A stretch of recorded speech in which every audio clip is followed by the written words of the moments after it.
வணக்கம் நண்பர்களே. கிளிநொச்சியில் பிரபல சூழலியல் புலனாய்வு ஊடகவியலாளர் தமிழ்ச்செல்வன் கடத்தப்பட்டு தாக்கப்பட்டார். மக்கள் வேடிக்கை பார்த்திருக்கின்றார்கள். அவர் தாக்கப்பட்ட சமயத்தில் கிளிநொச்சியில் நன்கு அறியப்பட்ட சூழலியல் மற்றும் புலனாய்வு ஊடகவியலாளர் தமிழ்ச்செல்வன் கருப்பு நிற பிக்கப் வாகனத்தில் கடத்தி செல்லப்பட்டு தாக்கப்பட்டிருக்கிறார். மருத்துவமனையில் சிகிச்சைக்காக அனுமதிக்கப்பட்ட தமிழ்ச்செல்வனோடு நான் தொடர்பு கொண்டு அவரை நான் இப்பொழுது ஒரு பேட்டி கண்டிருக்கின்றேன். நீர் திணைக்களத்திலிருந்து மாலை வேளையில் வீடு திரும்பி கொண்டிருந்த பொழுது இந்த சம்பவம் நேற்று ஏனையின் வீதியில் உள்ள கிளிநொச்சி டெலிகொம்புக்கு அருகில் இடம்பெற்றதாக அவர் தெரிவித்திருக்கிறார். இந்த சம்பவம் பற்றி விவரித்த தமிழ்ச்செல்வன் தான் மோட்டார் சைக்கிளுக்கு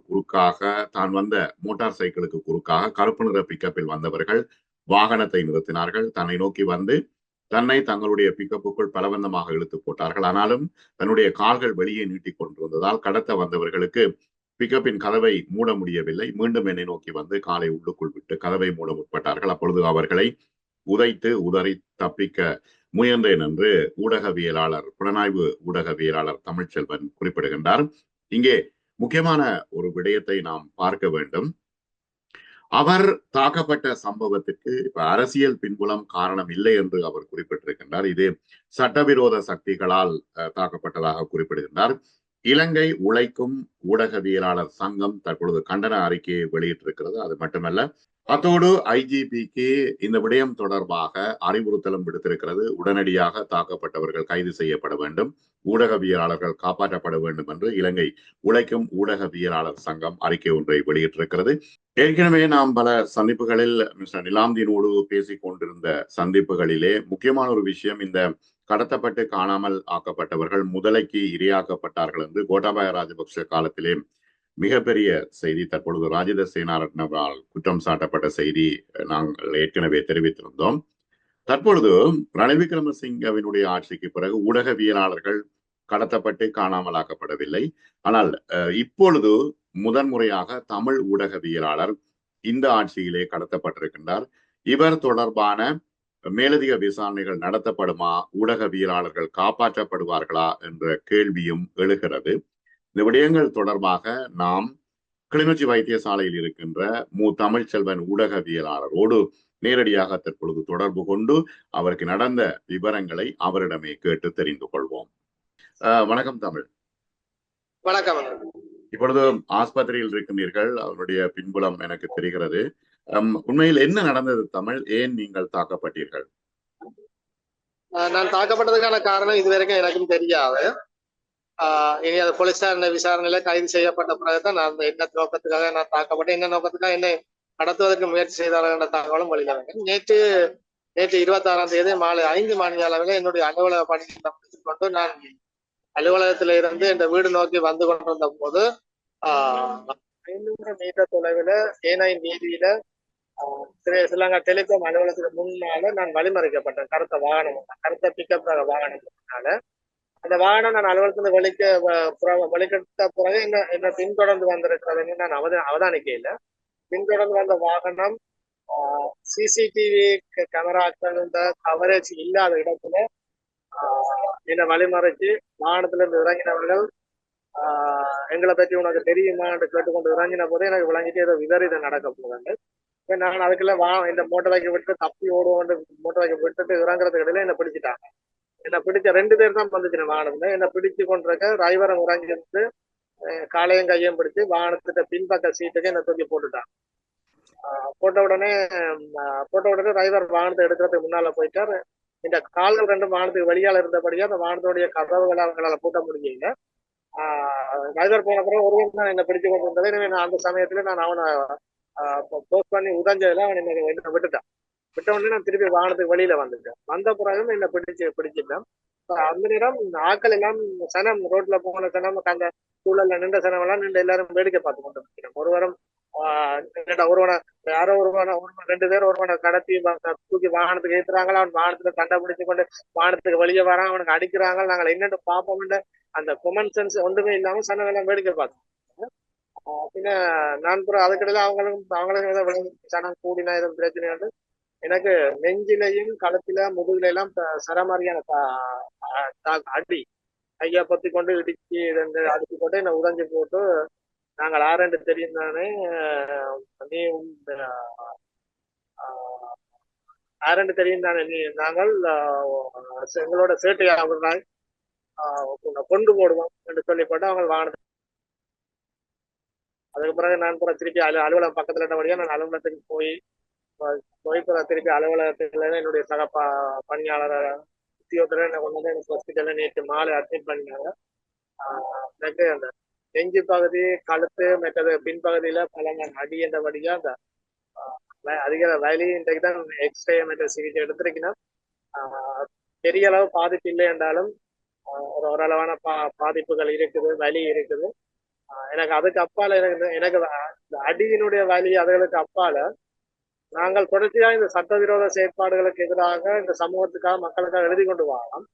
ஆனா நான் உடவியலாளர் அதுல இன்னும் எல்லாருக்கும் தெரியாது. அதுக்காண்டி வரணும் இல்லை. யாரோ ஒரு பொதுவானுக்கு ஒரு ஏதோ ஒன்று நடக்குது, சரிவிளைக்கப்பல ஏதோ ஒன்று நடக்குது, அதுல போய் தலையிட்டு நாங்கள் அதை பார்க்கணும்னா அந்த பொதுவான மனநிலை அந்த மனிதாயமானது இந்த சமூகத்துக்கு இல்லாமல் போயிட்டு பெரிய கவலையா இருக்கு.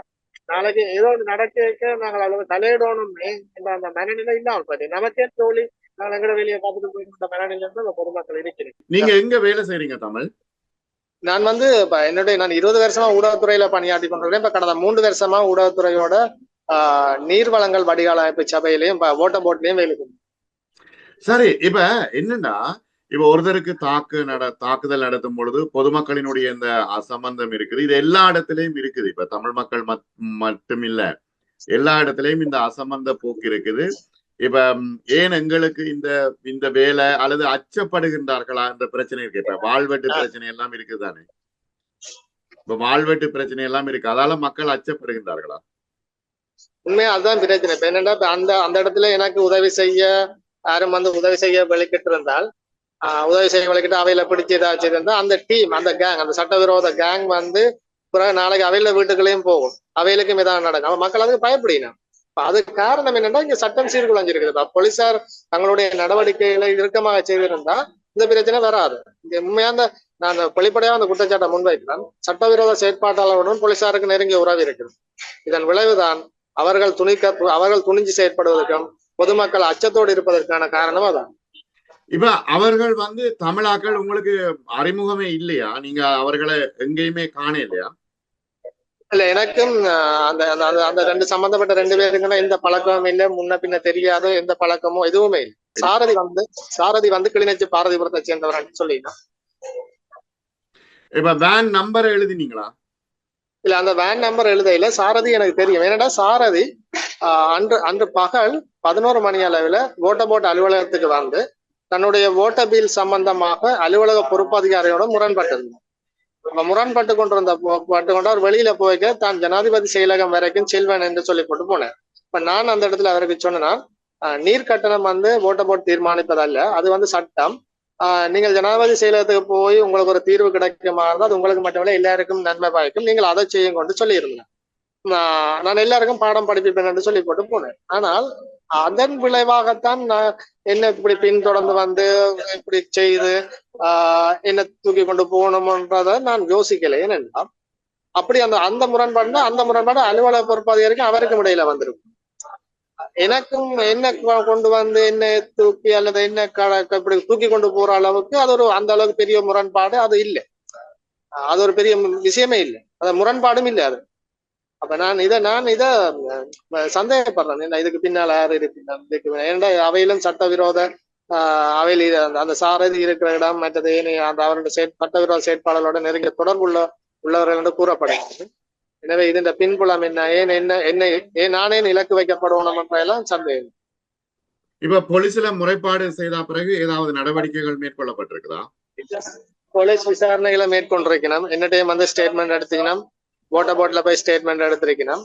நாங்கள் எல்லாம் கொடுத்திருக்கிறோம். ஆனாலும் எந்த அளவுக்கு விசாரணைகள் முன்னெடுக்கப்படும், இனி எந்த அளவுக்கு அவர்கள் எப்போது கைது செய்யப்படுவார்கள் என்றெல்லாம் பொறுத்துனதுதான் பார்க்கணும். இப்ப சட்டவிரோத செயல்பாடுகள்னா என்ன? கள்ள மரம் வெட்டுறது, மணல் அள்ளுறது, அந்த விஷயங்களா? கள்ள மண் ஏத்துறது, மணல் மற்றது வாழ்வெட்டு, கஞ்சா, கசிப்பு, போதைப் பொருள் இப்படி எல்லாம் சம்பந்தமா நீங்கள் தொடர்ச்சியா எழுதி வந்திருக்கிறீர்கள். நான் கட்டுரைகளாகவும் எழுதியிருக்கிறேன், முகநூல் வழியிலாகவும் எழுதியிருக்கிறேன், தொடர்ச்சியாகவும் அதுக்கு எதிராக எழுதியிருப்பார் ஒரு ஆளை. இப்ப இந்த வாழ்வெட்டு சம்பவங்கள் இப்ப புதிய ஆட்சியிலையும் தொடர்ந்து கொண்டுதானே இருக்குது. இப்ப அதுக்கு ஒரு முடிவே இல்லையா? என்னடா சட்டத்தை நடைமுறைப்படுத்துறது வந்து இப்ப சட்டங்களை இயற்றுறது அரசாங்கம் இருந்தாலும் சட்டத்தை நடைமுறைப்படுத்துறது வந்து போலீசார். சட்டத்தை நடைமுறைப்படுத்துகின்ற இயந்திரம் சீராகவும் நேர்மையாகவும் நியாயமாக இயங்கினால்தான் மாற்றம் என்றது வரும். சட்டத்தை நடைமுறைப்படுத்துகின்றவர்கள் மத்தியில அந்த சிஸ்டத்துல நிறைய பிழை இருக்கு. அந்த சிஸ்டத்தை முதல் மாற்றத்துக்கு உள்ளாகும். அப்போதுதான் நிரந்தரமான ஒரு நல்ல மாற்றம். இப்ப வந்து அனுரா ஆட்சி வந்ததன் பிறகு தாக்கப்பட்ட முதலாவது தமிழ் ஊடகவியலாளர் நீங்கள். ஆனா இது அரசியல் ரீதியான தாக்குதல் இல்லை என்று நீங்க சொல்ல பாருங்களா? நான் அப்படித்தான் கருதுறேன். இதுல அரசியல் இருக்கும்னு நான் கருத இல்லை. ஆனாலும் முழுமையா அதையும் நிராகரிக்க முடியாது. ஏனென்றால் நானே இலக்கு வைக்கப்பட்டேன்றதுக்கான விட இன்னும் எனக்கே தெரியாது. நான் உண்மையா இதற்கு பின்னணியில சட்டவிரோத செயற்பாட்டாளர்களை தான் பார்க்கிறேன். அந்த சில நேரம் அந்த சட்டவிரோத செயற்பாட்டாளர்கள் அரசியல் தரப்பு கையாளுதான்றது அது எனக்கு தெரியாது, நான் சொல்ல முடியும். ஆனால் நான் முழுக்க நம்புவது சட்டவிரோத செயற்பாட்டாளர்கள் நடவடிக்கை. இந்த சட்டவிரோத செயற்பாடுகளுக்கு எதிராக கடுமையான நடவடிக்கை இந்த அரசால் எடுக்கணும். சட்டவிரோத செயற்பாட்டாளர்கள் மீது கடுமையான நடவடிக்கை எடுக்கப்படுகின்ற போதே மக்கள் அச்சம் இல்லாத ஒரு நிம்மதியான சூழலுக்குள்ள வாழும் சூழல் உருவாக்கப்படும்.